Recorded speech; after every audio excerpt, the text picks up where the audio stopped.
What up, Grizz Nation, and welcome back to another Grizz 901. I am your host, Daniel Greer, and Nate will be joining me as he always does as we celebrate this victory tonight. The Grizzlies win. Finally, my God, last night, and honestly, every loss that we've done here has not been fun, but we're going to celebrate tonight. We're going to have a good time as we always do, but the Grizzlies do win 117 to 111 over the Philadelphia 76ers. This game honestly was very much kind of in the control of the Grizzlies, especially after that second quarter. The third quarter was pretty ugly in all honesty. And in the fourth quarter, they kind of got out a little bit more. But we saw Paul George go down. Joel Embiid went down, I think, 3 different times. I know he went back to the locker room towards the end of the game. He did come back out. He did finish.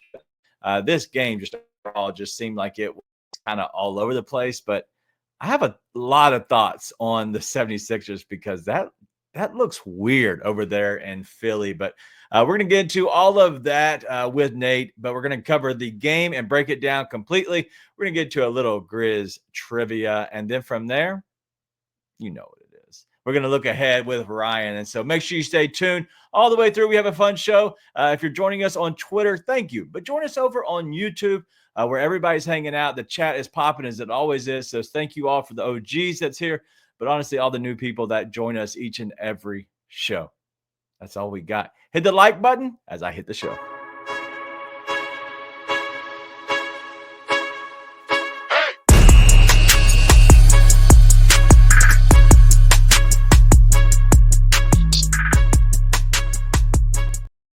What up, Nate? What up? Nope, you're on mute. See what happened?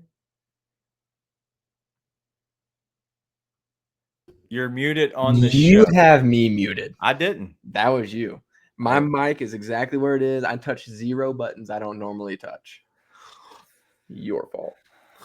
Your fault. In spite of Taylor Jenkins, the Grizzlies pull away and win against the 76ers. Sorry, I love TJ Truthers, man. You know, you just in spite of Taylor Jenkins. My God. I'm literally not going to say his name on the show just because it's just dumb at this point. Taylor? But just Taylor. It's just stupid at this point. I love it. I love the Grizzlies. We're going to build off of what we have been doing as we always do. We're going to have a lot of fun. But the Grizzlies do win 117 to 111. I don't know if my internet is giving issues. It's telling me it's giving me issues, but I think I'm fluid. I think I'm synced right now. But if there's something that happens, just let me know. But I feel like I am in sync. Just let's not go bye. Let's go ahead and keep it moving. I'm going to look to the chat, but off the top, man, what you got? Let's go back to this little number real quick. 44%. Guess what number that is? That's 3-pointers tonight, I think. Guess how much higher that is than last night? I think that's 17%. 20. No. Oh, God, dog. We use round numbers here, but 20%. It helps when Desmond Bane looks like Desmond Bane. It helps when guys are making open shots. Yeah. And more than anything, it helps when guys show up with the full effort that's required to win a basketball game. They came out, even though there was a stretch where shots were not falling for them tonight. Right. But they got stop after stop after stop until the shots started falling again because they had that exact kind of effort that needed to be had to do that. So it was good to see a bounce back. That was the kind of effort you want to see. Thank God we are not the 76ers. That is gross. I mean, it's what an unethical basketball team deserves, but gross. An unethical basketball team.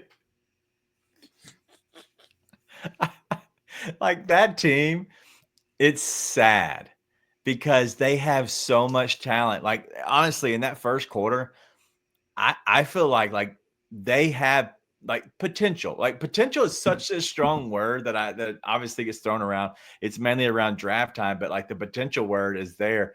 Paul George doesn't look like himself. Joel Embiid, he wasn't there. He looks like his body's failing him and he's he's like trying to still do all those moves. Like when I go back to my church league and I'm like, hey, I can do the spin move, step back, I'm good. And then I'm like, but why are you still on me? Like I usually do this move and you're gone, but you're still here guarding me. It feels like that with him, that No way. he's just pushing people out of the way because he can't get away from people because that quick step is gone. And it's sad because I do like Joel Embiid as a player. I hate him as Disagree. I like him. His game can be so good, but over the years he's kind of gone downhill where he's more whiny, more pushy. But I think that's kind of where the direction you were going. That's why I don't like him. Exactly. He's an amazing basketball player. Right. And then it's just purely unethical ball. Yeah. Him, Jalen Brunson, he's not good enough for people to care, but Austin Reeves, I can't take it. I can't take it. Like we used to hate Trae Young and James Harden, and those guys are afterthoughts now with the likes of Embiid and Brunson around here. It's unethical basketball. 2-12. I'm gonna put this up. Saying. And they don't even have a Yuki. They don't have a Yuki. We sacrificed him last time. There's no appeasing the basketball gods for that team. No, there's not. And Keith's saying Luka's in the same convo. And this is how I am, Drew. Me and Drew align a lot on the same thought process, which is kind of scary because I didn't think anybody else was that crazy, but kind of done a 180 on him, right? Because he does look like he is more of a foul merchant. But let's start with the Philadelphia 76ers because I have a lot that I kind of want to get into with them because I like that team, but they're dying on a vine just because now they're 2-12, I believe. 12. The Grizzlies end up becoming 9-7, which is nice. But let's go ahead and go through them real quick. Obviously, Paul George goes down. Caleb Martin got shot during the game. Tyrese Maxey scored 20 points. He had 20 minutes. That was kind of his max, I believe. They were trying to keep him there. And then eight points. He was 0-6 from deep. But I want to talk about two guys because their defense is fine. Their bench is fine. Drummond looks like he's losing his hair, like it's running away from him, like it's going straight up, and he's growing it out, which is the opposite. Like when you start losing it and it starts going up, you don't grow it out unless it's going to cover it, like bangs maybe. Like it's worse. But I don't want to judge somebody's hair, right? Whatever. But Joel Embiid, we talked about him, 35 points, 11 rebounds, 10-21, took 21 shots. Jared McCain. Your thoughts on Jared McCain just overall? I love the guy. I'm a Dookie. I'm very biased. There's a lot of reasons I don't like him. But your thoughts on Jared McCain? Makes me feel like, as the kids would say, a boomer. Because what? Or because he does TikToks? Like what is Yes. I mean, you and me, and listen, this is probably more an indictment on you and me than anything else.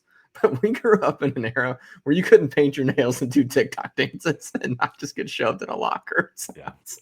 It helps when you're huge. And I mean, obviously he's a big dude, plays NBA basketball. Yeah. But yeah, I can't. I'm like, it's one of those things where it's really hard for me to look past it, which is an absurd thing to say. But man, the dude is hooping. The dude can play basketball. Like he can play some basketball. So I've been really impressed. And this is not the only time I've watched him play. Sixers are actually a team I've been able to tune into a little bit. He's looked really good every time that I've watched. Yep. So I have been really impressed, but definitely makes me feel like a boomer. For sure. And that's the thing is, like, this isn't my first time with him on a team. Like, I'm a Duke fan, and I love his game, and I wanted the Grizzlies to get him. They were drafting too high at 9. There's no way that was happening. But I thought he was a guy that could come in and kind of be a spot shooter, which, as you saw tonight, 3 of 7 from deep, which is a good number. 20 points, 6 of 13 overall. Ended up having 5 assists, 2 rebounds. He's a fine guy, but I got them because he's just a killer. Like, he will get to his spots. He'll kind of do that running scoop layup like Bane does, and so. I love Jared McCain. I don't love the fingernail painting. Never been a big guy on that. I'll paint my daughter's nails. Just but hey, you do you. Whatever. That's the world we live in these days. I will always hate it 100%, but whatever, you do you. But I do have something real quick. Matt Skate News is, when does Doc get fired? I don't know if you know this, but Doc doesn't coach them. So I had to bring that up. So Matt Skate News, he is over in Milwaukee. So if you're just thinking Milwaukee, you're just talking random, whatever, then I'm hoping soon, because I do not like Doc, but he does not coach for Philadelphia anymore. How about Gershon Yabusele? I looked up how to pronounce that. Where is he from? He's not French, right? Is he French? That's French pronunciation. I think Okay. He is French. So he was in the when he was in the Olympics, whenever they were playing, France was playing, he showed out and got his contract because of that Olympic Games, which is awesome. Good story. Yeah, dude, he's awesome. He's also massive. Yeah. How big is he? He's like if Bane had an Isaiah Stewart build. Yeah, he was on Team Wemby. Dude, he's phenomenal. I don't know how big he is. I'm just watching it. I'm like, he is the biggest dude on an NBA court. 6'8", 265. He's 28 years old. In 2016, he was drafted in the 16th pick in the first round by Boston. Really? No idea. So I'm guessing what happened is, just like probably a slow developer went across the pond, maybe, I would assume, because we have not heard his name. I don't remember hearing his name ever, so I imagine he's not played for anybody. But I assume he went across, across the pond, played over there, wherever it might have played, developed his game, got better, and then at that point, on a big stage, getting seen, I think that's big time. He might be their Yuki. Maybe they sacrificed him tonight. That's what I'm talking about. Like that might be their only hope. Does he get we need to let him know that he's getting sacrificed tonight. Dude, he's awesome. He probably doesn't know. Dude, they keep leaving, in all seriousness, they kept leaving him open, and he just kept making threes. And I was like, guys, guard him, please. For the love of God, go guard this absolutely jacked dude who you cannot possibly lose. He's a massive human being. He was awesome. He was awesome, man. But he definitely made the guy threes. I've been most impressed with. Yeah, definitely a rebounder. So, he was so Art. Look at Art doing homework over here. Shout out to you, buddy. Art knows ball. Went from Boston to Europe, played on Real Madrid. So shout out to him. So you guys don't watch EuroLeague, Art? Unfortunately, I can barely watch American League. That's terrible. All right, let's go to the Grizzlies a little bit, and let's kind of talk through this, because I have some thoughts on the offense. Shocking, I know, but I had a new development tonight. You know how you watch something and you see it all the time, and then all of a sudden something clicks and you're like, oh, that's it. A little bit of a teaser there, but I'll get to that in a few minutes. Let's get to the Grizzlies just overall. It was Bane, it was Jaren. I would say Bane controlled the game more than Jaren. Do you feel like that overall? Yes. Yes. It just looked like when Jaren scored, it wasn't as momentum building. And I don't, not that it matters, right? Because Jaren ended up having 25 points, which is the most on the Grizzlies compared to Bane's 21. It just felt like it was just hollow, and not in a bad, like that sounds bad, but it's just like it just didn't seem like it gave the but he kind of kept continued to score. So I liked it. Jaren's felt hollow, but it wasn't. Okay. Like Jaren has reached that level where if you don't feel the oomph behind his box score, you feel like it's hollow. But the truth is he made winning plays that mattered all night long. Like people come in and want to talk about, I saw Goon coming in about they need to close without Jaren. Jaren scored all the big points in the fourth quarter. Made all the big plays. Like he was doing great. So big things, great defensively tonight. Fantastic defensively tonight. So he made a ton of winning plays. I'm sorry. But Bane was the one who definitely was in control of the game tonight, was the one who was the focal point. And he had the hot hand. I mean, we talked about it last game. Last game was possibly the worst game he's played since high school. Bane, yeah. And then we said, hey, he's going to turn it around. And he's going to be the reason they win a bunch of basketball games. And he's the reason they won that game tonight, right? Like his efforts were what got the team going and sparked the team. So massive night from Bane. But we got other guys. I saw you grab the notepad, but that boy be hooping. Let's shout out to Jake LaRavia, 11 points, 5 rebounds, 4 assists. Let me go deeper into this stat if you don't mind. He damn near cost him the game with the last pass of the game. that was almost really bad. But dude, real quick, shout out to him. He had a stat in every category. Playing good basketball, man. I just don't know what he keeps playing solid basketball night in and night out. Like Jake, what we wanted was for him to just be passable enough that you could trade him. And then it was like, hey, just be passable enough that we can throw you in and not die. Hey, just be passable enough that we can go in and you can just be like a net neutral. Now it's like he goes in and he contributes to winning every night. He is doing a ton of stuff. He's making a lot more shots. He looks a lot more confident. He is making winning plays at the rim. Please, God, quit jumping in the air when you don't know who you're passing it to. But that's really the only complaint I have. He's also boxing out Joel Embiid in the paint and going toe-to-toe with Andre Drummond in the paint. Yeah. He's playing really, really good basketball. I mean, I'm not sure where he fits when this wing rotation is healthy, but he has made it where these other guys have to come back and earn their minutes, right? Like you don't just get to walk back into a spot because you don't have anyone else there to do it, right? So I've been super impressed with Jake, and I think that if anyone needs to eat crow on that, it's me, and I'm more than happy to. He has looked awesome this year. Jake is catching a lot of love, but one guy who's been on not Love Island, but on Jake Island, and it has been Drew of the $2 Sports Show every Friday. He is live at 3 o'clock Central. Make sure you go check out him and Rusty over there. But he's saying he's the only one, but he did call some dummies. We're finally coming around. Don't call me a dummy. I will say I am not completely sold on Jake just yet.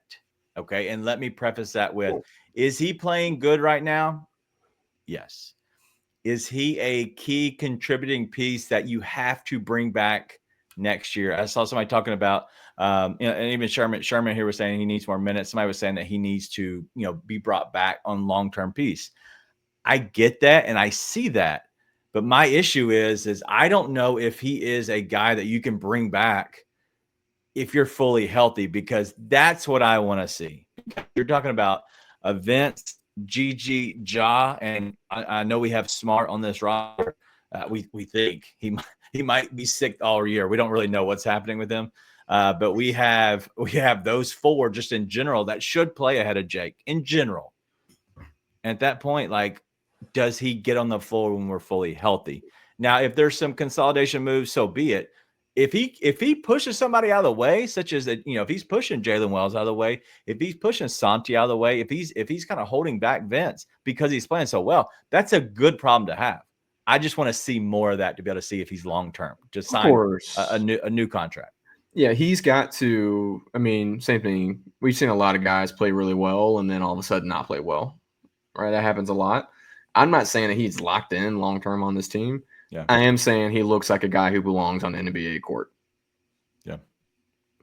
Okay. And Sherman says, y'all have PTSD? Yes. The PTSD does give me a bias view. There was times where he has been unwatchable on an NBA court. Yeah. So, yeah, I'm not completely sold yet. And listen, this team has way too many wings. Somebody's got to go. Yeah. Right? Now, I'm not saying it's going to be Jake, but there's a good chance it is Jake. Right? Like, let's be honest. Like, there's a good chance that when they are picking their wings, Jalen Wells, Vince, Gigi take priority over Jake. Right. Let's be honest. Yeah. If he keeps playing like this, that might not be the case. But as it stands, I don't think it's been enough yet. personally. For sure.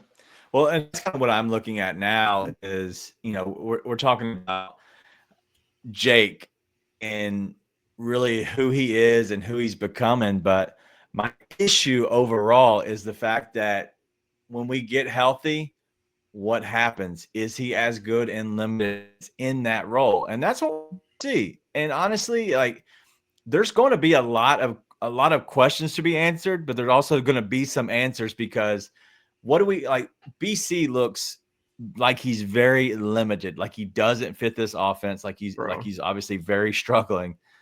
The problem is like you have so many guys that have questions surrounding them.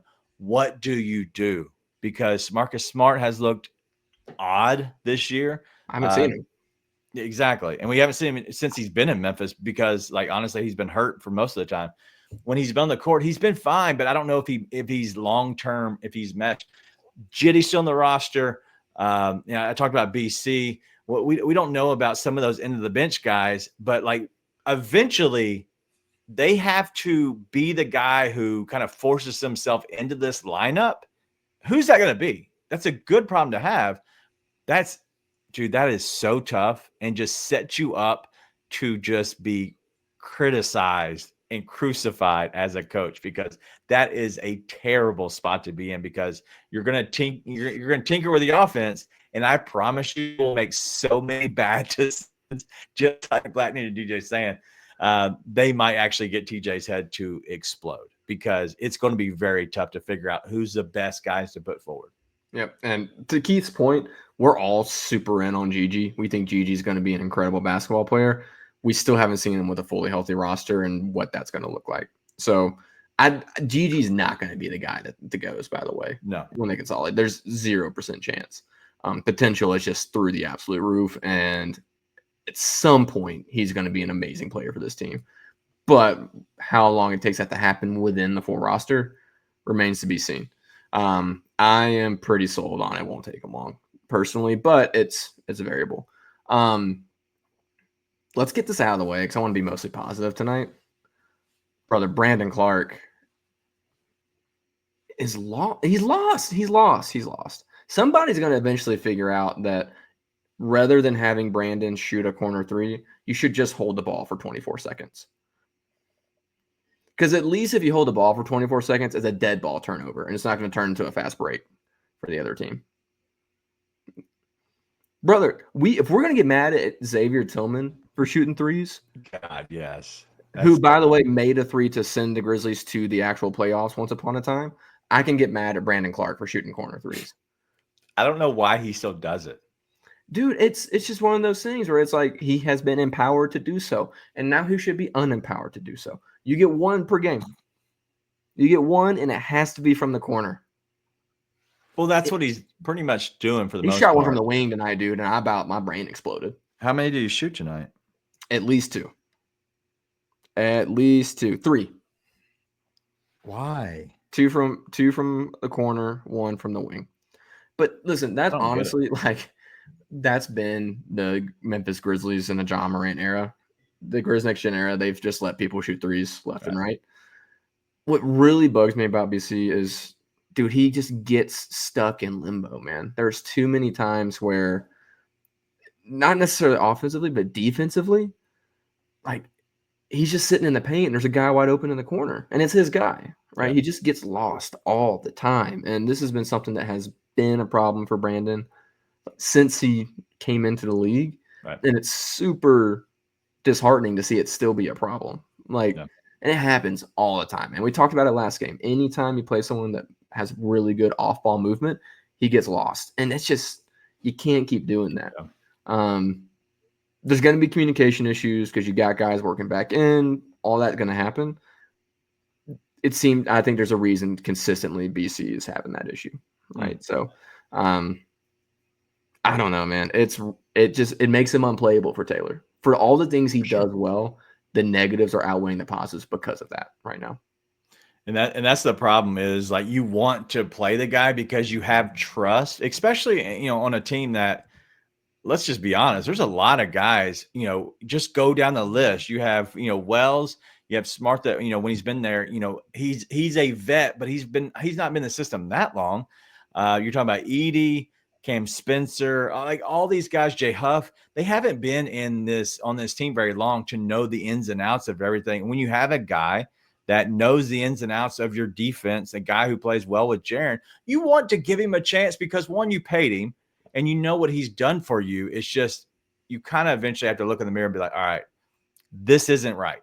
Whether we move on from you or whether we just let you take a step back for the short term, and maybe when the next time we call on you because we need you, you can have your chance to force your way onto this lineup again. There has to be something at some point. It has to be a decision.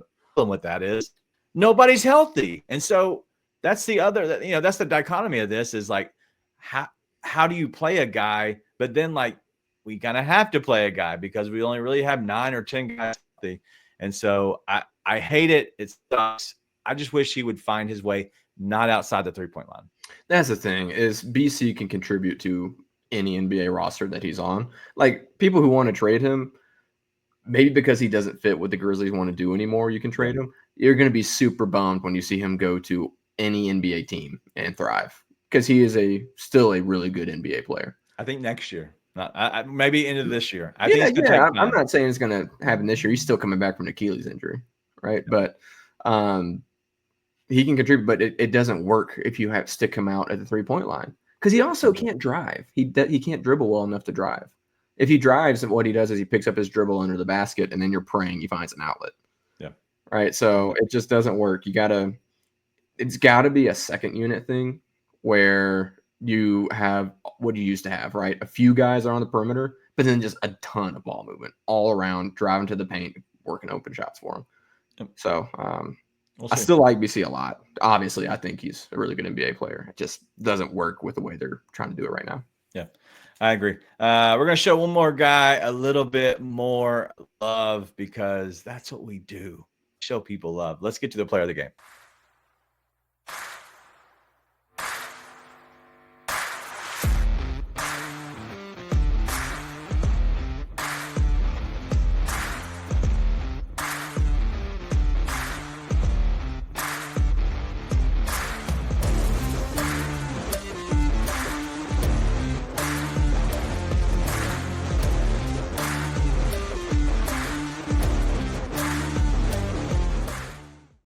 The Grizz 901 player of the game tonight has to be our guy, Desmond Bane, coming in with 21 points, 10 rebounds, 6 assists, and finally 5 3-pointers. Shout out Des Bane, man. What you got, Nate? Fine incoming. That dude's gonna get fined, but it was worth it. It's worth it for him to get it. Looked like himself tonight. Same thing we said last game. Like he was eventually going to find it. I didn't know he was going to find it that fast and knock the rust off that fast. But that is what Des looks like when Desmond Bane is Desmond Bane.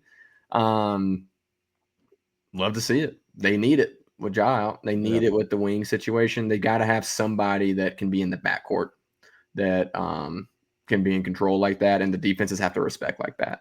Yeah. So love it. Love seeing it from him. Really solid game all around. Excited to see him knock that rust off. I see from Art in the chat. Very funny. I'm going to try to stay away from it so I don't get fined as well. But I will say that we're looking at the plus minuses, and we've talked about this oftentimes. He was a plus 14. Him and Jalen Wells were the only plus guys in the starters. Wells was plus 2. The other guy that I wanted to give a shout to earlier was Jay Huff. He was a plus 16 in his 14 minutes. And so shout out to Desmond Bane because he obviously has been playing very well and expect him to play very well as we kind of move forward. Nate, had somebody ask about your drink a little bit. So what are we drinking? Little Blade and Bow action. I like Blade and Bow. Underrated, very underrated bottle. Highly recommend. It's pricier than your standard Jack, but it is not as expensive as your Balvenie or Macallan from my whiskey enjoyers out there. So Macallan's kind of an Irish whiskey, though. Scotch. Scotch, whatever. Scotch. That thing. Not as expensive as an Eagle Rare. There we go. There you if we want to get back into bourbon. But it's only like $40 bottle, man. It's really good. I think it's 50 here, 46.99, 50-ish. So I think it might be cheaper here. But anyway, enough about Blade and Bow. I do have some other stuff we want to get to as we transition back. I think that we're looking at a guy in Desmond Bane who has been good, and he's going to keep getting better. I'm just glad that he finally got away from what he's kind of like, what's been ailing him, because it has been a shot. We talked about it last game.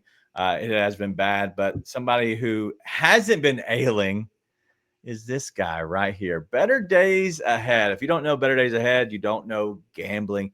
He's a guy of mine. Mark is his name. 1 of 17. 1 of 17. That's BC. 1 of 17 on the season. So if anybody's wondering what the stats are, 1 of 17 on the season. So thank you, Mark, for finding that. I wanted to bring that back up before we got too far. Let me get to the offense before we kind of transition over to some Grizz trivia stuff. We might actually switch it. We might do the look ahead before we do Grizz trivia because I need to look at one more thing before I do Grizz trivia. But hold on. Is it bad with Timu Waifu going? What's going on? Is my Wi-Fi going bad? It's not great, but I'll assume it's me, to be completely honest with you. I can go out and come back in if it's that bad. No, it's not that bad. I don't think it's that bad. I guess somebody let us know if it is that bad. It's not that bad on my end. If it's not that bad, I'd love to keep going. But if it is that bad, let me know. I will make sure that I go out and go back in. I think there's probably a glitch in there. But I did check it a few minutes ago. And it looked strong, but right now it just dipped again. So I don't know. I keep dipping.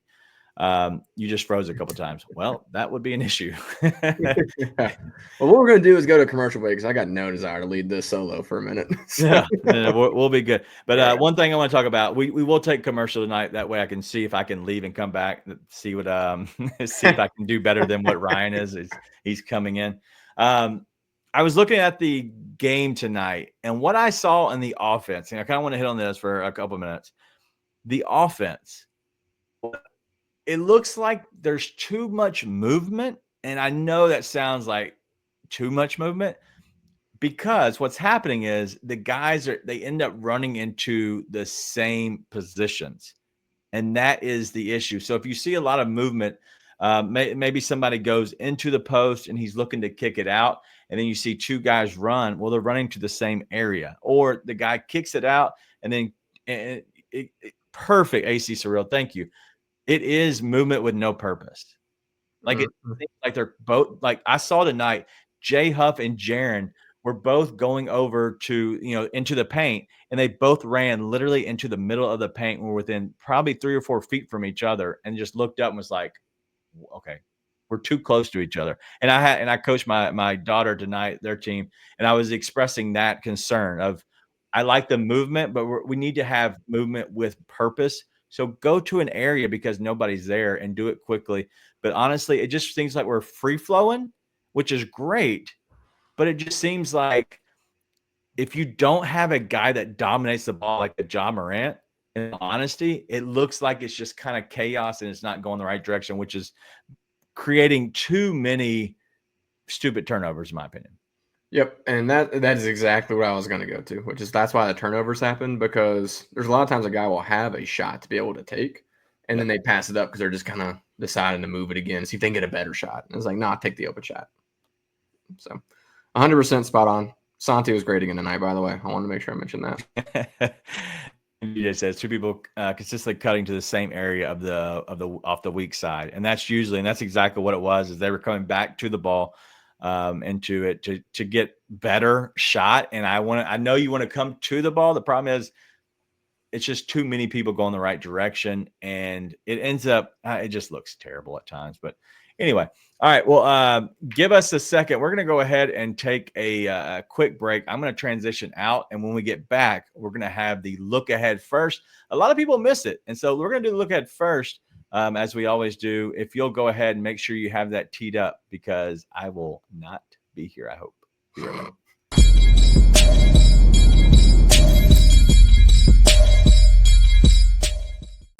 Joe Mazzulla says he wants some rule changes. He wants the league to add a power play where a guy would like sit out, like potentially for a possession. And he wants to bring back fighting. He said the biggest thing that we rob people of from an entertainment standpoint is that you can't fight anymore. I wish you could bring back fighting. No, that tells me. But they don't got shit else to do because they just win so easily. They got nothing else to do. Like this is like every other coach in the NBA, the other 29 coaches in the NBA are trying to figure out how can my team get better? Right. You know, how can we ascend to being a championship team? Joe Mazzulla sitting back like, bring back fighting. Let's bring back fighting. You know what I'm saying? Like, I mean, and know what? How about we take one player off the court and see can you play 5-on-4 long enough and can you score? Bro, that means your team is that good that you literally got to sit back and create. Think of rule changes. And try to create a disadvantage to yourself so that the game can be even. Your team is that much better than the rest of the teams. They literally has come up with some off-the-wall shit because we're that good. Like, I mean, look, we go into the office, I say, well, put forth the game plans. Like, how about we not play this guy tonight? You think they can get close to us if we don't play him? Man, Joe was Joe, 29 other people wish they had your issues right now. Tune in to the Night Court Podcast with your hosts, Rob Fisher and Brevin Knight, on the Bluff City Media YouTube channel.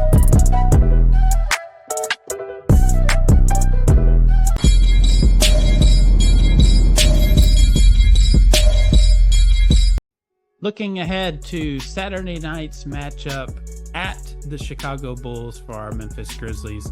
The Bulls are 1-5 at home. That one win is against the Orlando Magic.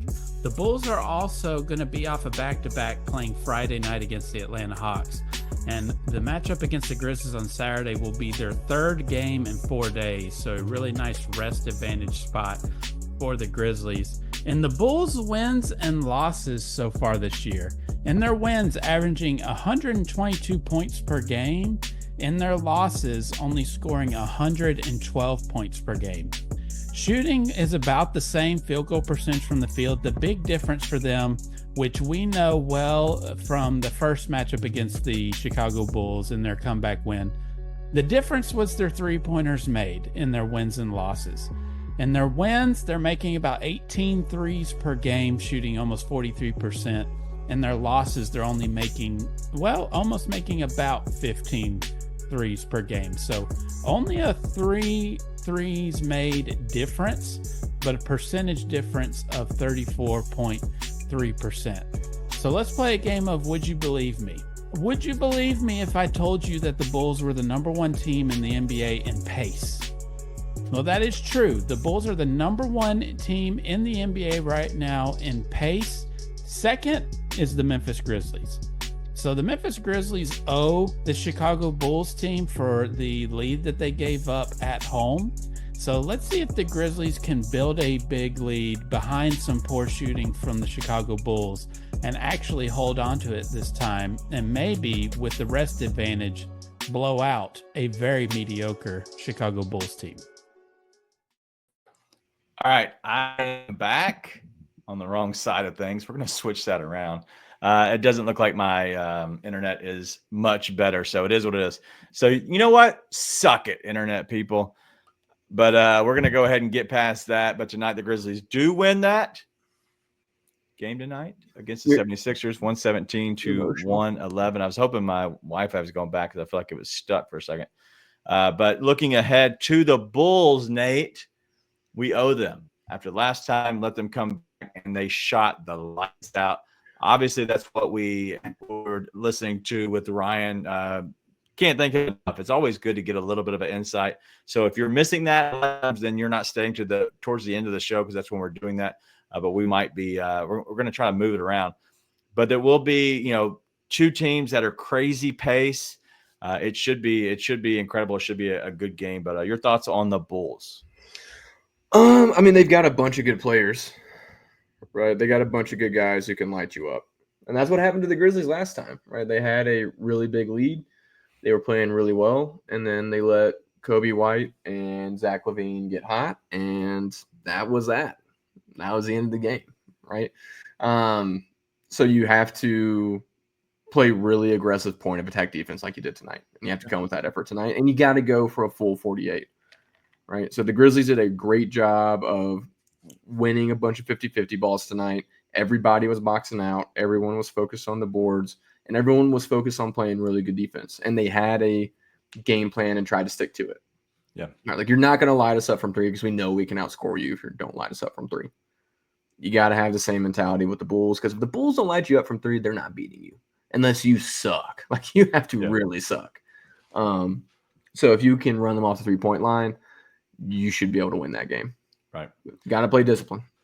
Well, we're looking, just tonight, just overall, the Bulls took on the Milwaukee Bucks. It was an away game for them. It was 122-106. But if you look through this, they shot 37.8% from 3-point, 17 to 45, 45 3-pointers, 45. My God, that's crazy. It's gonna be that type of a night. You kind of got to run them off of the 3-point line. And you're talking about, they had Dalen Terry, who normally doesn't do, much for them, scored 10 points, but it was Zach LaVine went 4-7 from deep, 27 points. Kobe White went 2 of 8 with 14. Nikola Vucevic had a down game, went 2 of 7 from deep, 14, 6 and 6. And then Torrey Craig went 3 of 7 from deep. And so it's gonna see, what they're going to do. Can they run them off the 3-point line? And if they can, that's how they're going to win the game. Mm-hmm. I don't think there's going to be an issue with the rebounding. I think we'll out-rebound them. It's just, are we getting the ball out of the basket, or are we actually catching rebounds and going? If the Grizzlies come with the requisite effort, they'll win that game. Yeah, we owe them for sure. Well, I was going to say asterisk, unless they just shoot like that terrible from three. Like if you shoot 19% from three, then you could shoot yourself out of any game. But you've got the talent to take it to that team. They have nothing at all for Jaren Jackson Jr. If Desmond Bane is playing half as well as he did tonight, that will be enough to get you across. And then guys, you just have to have a couple of guys make some shots. But it's all about effort, man. Same thing. I thought it was crap effort the game before against the Nuggets. If you come out with effort like you did tonight against the Sixers, you'll win the game. No doubt. Well, I think we're gonna kind of get to the point where we're gonna put these teams away, and I think that Nuggets game where we played so bad, you end up a little bit eye-opening, and you kind of get kicked in the teeth a little bit as fans, but mainly the players and the staff, where you kind of look and say, we can't have that. And you kind of come together. Those come together moments are big. And so I think that's what we saw. I hope that's what we saw against the Nuggets, because it was an ugly game tonight. Even though they allowed them to come back, I actually liked it. I didn't like that they came back. I like that when they did come back, it made us play in crunch time and kind of do something different and kind of have to show up and say, hey, we've let them come back. We have to stand up and kind of shut the water off. And they did that tonight, which sometimes we just kind of let a team come all the way back and we just get, killed in the end. It made my heart rate go a little higher than I would have liked, but I also had Jaren points and Embiid rebounds tonight, so I needed them to play those extra minutes at the end. So I feel you. I'd take that. Well, speaking of betting, my favorite bet of the season, it's only missed 2 games the entire season. It is Nikola Vucevic, 5 first quarter points. Vucime, 5 first quarter points. So if that's something you want to play, I play it every night. Played it again tonight. And he hit again. He hit a 3-pointer and a 2-pointer. So if you want to play that, if you're a betting person, please enjoy it with me. But let's go ahead and get into your favorite segment in honor of Taylor Jenkins.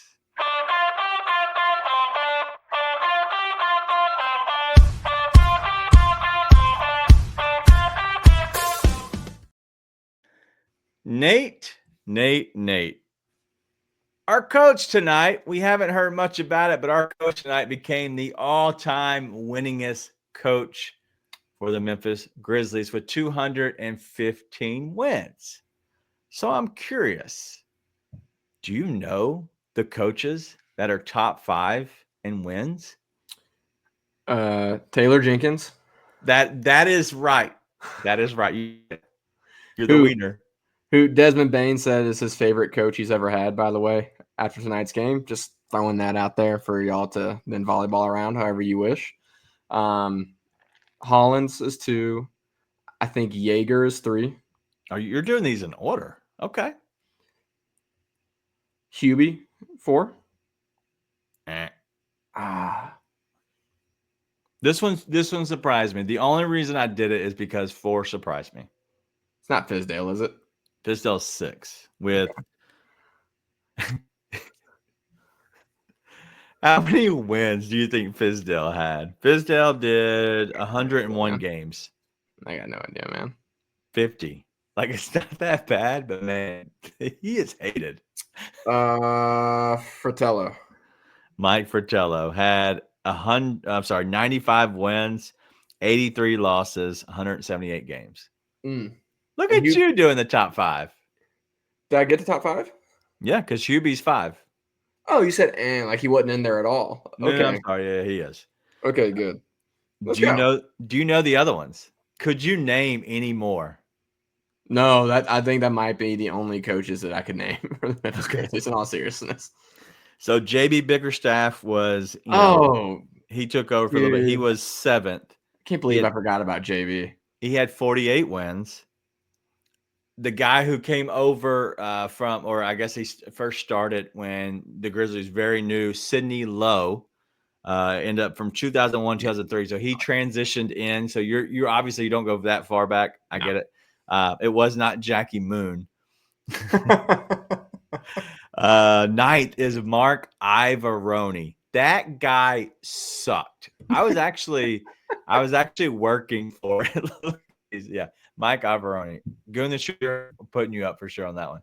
So I was working for Enterprise Rent a Car. We were actually delivering cars and different things to the Grizzlies. We had a very good relationship. When I was there at the downtown location, for whatever reason, we were delivering cars, vans, stuff to them periodically, and got to meet whatever Mike Ivaroni a few times. I was not a fan. Dude drove a hatchback, I think a hatchback Subaru. Like it's just shocking because you're seeing all these nice cars, and then the coach's spot was a hatchback Subaru, and it was totally fitting for him. But anyway, so then Brian Hill, who I was not a big fan of Brian Hill.